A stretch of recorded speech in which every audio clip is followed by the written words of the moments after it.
পাল্টাপাল্টি হামলায় উত্তপ্ত রাশিয়া ইউক্রেন যুদ্ধের ময়দান। বুধবার রাশিয়ার দক্ষিণাঞ্চলে ব্যাপক ড্রোন হামলা চালায় জেলেনস্কির সেনারা। এক বিবৃতিতে বিষয়টি নিশ্চিত করেছে রুশ প্রতিরক্ষা বিভাগ। তাদের দাবি, এদিন ১০০-র বেশি ড্রোন হামলা চালায় ইউক্রেন, তবে বেশিরভাগই প্রতিহত করা হয়েছে।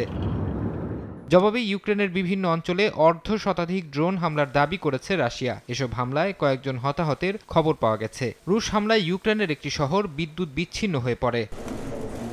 এমন পরিস্থিতিতে ইউক্রেনকে দূরপাল্লার ক্ষেপণাস্ত্র বানাতে সহায়তা করার ঘোষণা দিয়েছে জার্মানি। বুধবার বার্লিনে ইউক্রেনের প্রেসিডেন্ট ভলোদিমির জেলেনস্কির সঙ্গে বৈঠকের পর এক সংবাদ সম্মেলনে জার্মান চ্যান্সেলর বিষয়টি জানান। তিনি বলেন, যতদিন প্রয়োজন ইউক্রেনের সামরিক খাতে সহায়তা চালিয়ে যাবে জার্মানি। তবে দেশটির এমন সিদ্ধান্তের তীব্র নিন্দা জানিয়েছে রাশিয়া। এক বিবৃতিতে ক্রেমলিন বলেছে, জার্মান সরকারের এমন সিদ্ধান্ত চলমান শান্তি আলোচনায় বাধা সৃষ্টি করবে।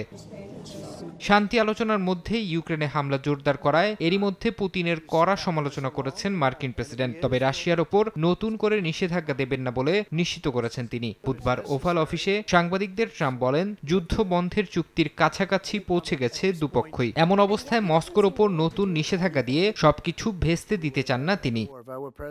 এদিকে ইউক্রেনের সঙ্গে যুদ্ধবিরতির পরবর্তী আলোচনা ২রা জুন হতে পারে বলে জানিয়েছেন রুশ পররাষ্ট্রমন্ত্রী সের্গেই লেভরভ। বুধবার এক বিবৃতিতে তিনি জানান, যুদ্ধ বন্ধ করে শান্তি প্রতিষ্ঠায় রাশিয়ার তরফ থেকে যেসব শর্ত আছে তা এরই মধ্যে প্রস্তুত করা হয়েছে। ফারহাদ চৌধুরী, সময় সংবাদ।